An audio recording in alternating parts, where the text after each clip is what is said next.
नम धर्म निरंजन पाप तापहारी रक्ष रक्षक सदा आनंद विहारी रवि नारायण व्रत कही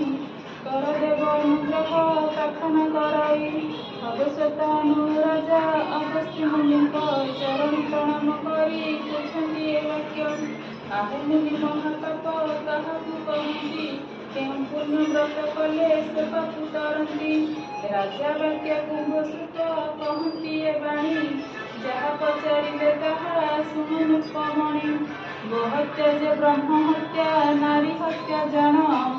जननी गमन कुशली हर पंचमहापातक आदि नरनाथ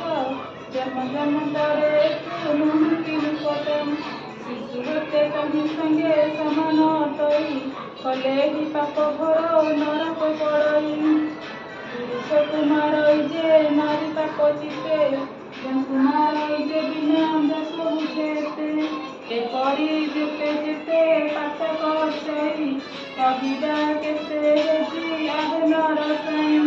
पापी मानू जे जम दूत घिनी जाती पकाई नरक कुंडे दंड देउछंती दान देव लोकंकु जे